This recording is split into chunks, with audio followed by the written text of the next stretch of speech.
জাতীয় পরিচয়পত্রের বয়সটিকে পরিবর্তন করে বাড়িয়ে নিতে চাচ্ছেন বা কমাতে চাচ্ছেন, এটি 1 বছর, 3 বছর, 5 বছর বা 10 বছর, 8 বছর বা তারও বেশি সময় এখন এই সুযোগটি কিন্তু রয়েছে।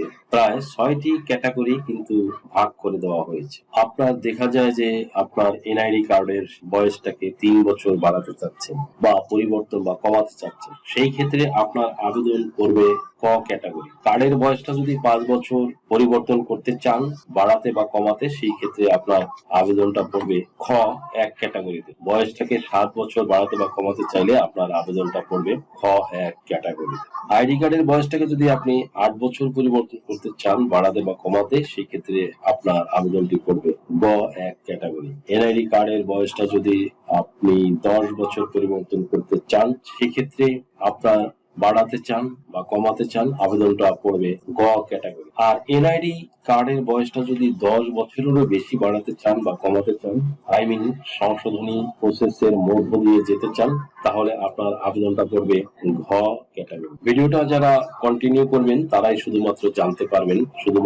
জানতে পারবেন এনআইডি কার্ডের বয়সটা কিভাবে পরিবর্তন করতে পারবেন। আর যারা স্কিপ করে দেখবে তাদের কোনো প্রকার লাভবান হতে পারবে না বলে আমি মনে করি। ভিডিওটা গুরুত্বপূর্ণ হতে যাচ্ছে, তাই রিকোয়েস্ট করবো ভিডিওটা সম্পূর্ণটা দেখার জন্য, কেননা ভিডিওটা খুবই গুরুত্বপূর্ণ হতে যাচ্ছে। 7 বছর যদি সংশোধন করতে চান, সেই ক্ষেত্রে অতিরিক্ত জেলা নির্বাচন অফিসারের কাছে যাবে। আর 7 বছরের আবেদনটা যাবে কিন্তু সিনিয়র জেলা নির্বাচন বা অফিসার বা জেলা নির্বাচন অফিসারের কাছে। বয়স সংশোধনের ক্ষেত্রে বিভিন্ন ধাপে যেসব প্রয়োজনীয় ডকুমেন্টস গুলো লাগে, বাংলাদেশে সরকারের যে নির্বাচন কমিশন থেকে প্রকাশিত গেজেট অনুসারে কি কি ডকুমেন্টস বা এলিমেন্টস বা পেপারস প্রয়োজন হবে, সেইগুলো আপনাদেরকে এখন সেই প্রকাশিত বাংলাদেশ সরকারের প্রকাশিত গেজেট থেকে সরাসরি দেখানো। সংশোধনের ধরন হলো জন্ম তারিখ, সংশোধনের বিবরণ হলো সর্বোচ্চ 8 বছর, এটা পড়বে ক্যাটাগরি গ 1। এখানে যেই সব ডকুমেন্টস দিতে হবে এবং জন্ম তারিখ সর্বোচ্চ 10 বছর, সেই ক্ষেত্রে এই দুটো ক্ষেত্রে যেসব ডকুমেন্টস আপনাদেরকে সাবমিট করতে হবে, তার মধ্যে পিএসসি, জেএসসি, এসএসসি বা এইচএসসি বা অনার্স বা মাস্টার্স বা সমমান সনদ, সংশ্লিষ্ট পরীক্ষার registration card, admit card, marksheet. 2 নম্বরে অনলাইন জন্ম নিবন্ধন সনদ। 3 নম্বরে চাকরির বই, মান্থলি পেমেন্ট অর্ডার, এমপিও এবং নিয়ন্ত্রণকারী কর্তৃপক্ষের অফিস স্মারকে সুপারিশপত্র। 4 নম্বরে পেনশন বই এবং সংশ্লিষ্ট হিসাব রক্ষণ কর্মকর্তা কর্তৃক প্রত্যয়নপত্র। ওয়ারিশান এনআইডি নম্বর, বয়স ও জন্ম তারিখ উল্লেখ করবে। বড় সন্তান থেকে ছোট সন্তান প্রমাণফল ওয়ারিশের নাম থাকতে হবে। এগুলো কিন্তু অতিরিক্ত আঞ্চলিক নির্বাচন কর্মকর্তা এবং আঞ্চলিক নির্বাচন কর্মকর্তা বরাবরে যাবে। এনিওয়ে, 6 নম্বর আছে ভোটার পরিচয় নিবন্ধনের পূর্বে ইস্যুকৃত পাসপোর্ট। 7 নম্বরে মুক্তিযোদ্ধা সনদ কপি বা ড্রাইভিং লাইসেন্স কপি প্রযোজ্য ক্ষেত্রে। 9 নম্বরে সিভিল সার্জন কর্তৃক বয়স প্রমাণের রেডিওলজিক্যাল টেস্ট রিপোর্ট। 10 নম্বরে স্বামী স্ত্রীর এনআইডি প্রযোজ্য ক্ষেত্রে। 11 নম্বরে রেজিস্ট্রার্ড কাজী কর্তৃক প্রদত্ত কাবিননামা প্রযোজ্য ক্ষেত্রে। 12 নম্বরে প্রথম সন্তানদের এনআইডি প্রযোজ্য ক্ষেত্রে। 13 নম্বরে উপজেলা অতিরিক্ত জেলা নির্বাচন অফিসারের তদন্ত প্রতিবেদন। বয়স সংশোধন যদি 10 বছরের ঊর্ধ্বে হয়, তাহলে সেই ক্ষেত্রে এটা পড়বে গ ক্যাটাগরিতে। আর এটা যাবে মহাপরিচালক এনআইডি উইং এর বরাবরে। যেসব ডকুমেন্ট বা এলিমেন্টস বা কাগজপত্র লাগবে: 1 নম্বরে PECE, JSC, SSC, HSC, honours, masters বা সমমান সনদ, সংশ্লিষ্ট পরীক্ষার registration card, admit card, marksheet. 2 নম্বরে অনলাইন জন্ম নিবন্ধন সনদ। 3 নম্বরে চাকরি বই, মান্থলি পেমেন্ট অর্ডার এবং নিয়ন্ত্রণকারী কর্তৃপক্ষের অফিস স্মারকের সুপারিশপত্র। 4 নম্বরে পেনশন বই এবং সংশ্লিষ্ট হিসাব রক্ষণ কর্মকর্তা কর্তৃক প্রত্যয়নপত্র। 5 নম্বরে ওয়ারিশান। 6 নম্বরে ভোটার বা পরিচয় নিবন্ধন পূর্বক ইস্যুকৃত পাসপোর্ট। 7 নম্বরে ড্রাইভিং লাইসেন্স কপি। 8 নম্বরে মুক্তিযোদ্ধা সনদ কপি। 9 নম্বরে স্বামী স্ত্রীর এনআইডি। 10 নম্বরে রেজিস্টার্ড কার্ড কর্তৃক প্রদত্ত কাবিননামা। 11 নম্বরে প্রথম সন্তানের এনআইডি।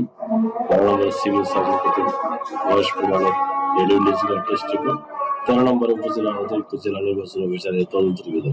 পরিশেষে বলতে হয় যে পিতামাতা বা নিজের সম্পূর্ণ নামের চেঞ্জ করতে, পিতামাতা বা নিজের নাম সম্পূর্ণ চেঞ্জ করতে এবং জন্ম তারিখ সংশোধন করতে এবং পিতামাতার সম্পূর্ণ নাম চেঞ্জ, নিজের সম্পূর্ণ নাম চেঞ্জ করতে আপনারা প্রথম শ্রেণীর ম্যাজিস্ট্রেট বা জুডিশিয়াল ম্যাজিস্ট্রেটের নিকট থেকে একজন আইনজীবীর মাধ্যমে একটি হলফনামা বা কোর্ট এফিডেভিট তৈরি করে আপনারা যদি সাবমিট করেন, তাহলে আর আপনাদের কোনো চিন্তা করার প্রয়োজন হবে না। আপনাদের এনআইডি কার্ডের সংশোধনটি অনায়াসে হয়ে যাবে।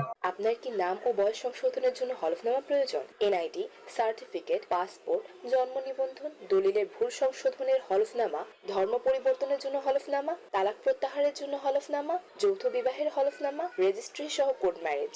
এছাড়া অন্য সকল ধরনের হলফনামা কিংবা এফিডেভিট নিতে আজই ডায়াল করুন 01724583880 নাম্বারে। যদি এই ভিডিওটি আপনাদের সামান্যতম উপকার আসে তাহলে রিকোয়েস্ট করব চ্যানেলটি লাইক, শেয়ার, কমেন্টস এবং সাবস্ক্রাইব করে পাশে থাকা বেল বাটনটি প্রেস করে দিন, যাতে পরবর্তী ভিডিওর নোটিফিকেশনটি খুব সহজেই পেয়ে যান। সো আজকের মতো এখানেই শেষ করছি। দেখা হবে অন্য কোনো দিন, অন্য কোনো ভিডিওতে, অন্য কোনো আইনি কন্টেন্ট নিয়ে। সেই পর্যন্ত সকলে ভালো থাকুন, সুস্থ থাকুন, নিরাপদে থাকুন। আবারও সবাইকে ধন্যবাদ জানিয়ে এখানেই শেষ করছি। আল্লাহ হাফিজ। আপনার কি নাম ও বয়স সংশোধনের জন্য হলফনামা প্রয়োজন? এনআইডি, সার্টিফিকেট, পাসপোর্ট, জন্ম নিবন্ধন, দলিলের ভুল সংশোধনের হলফনামা, ধর্ম পরিবর্তনের জন্য হলফনামা, তালাক প্রত্যাহারের জন্য হলফনামা, যৌথ বিবাহের হলফনামা, রেজিস্ট্রি সহ কোর্ট ম্যারেজ।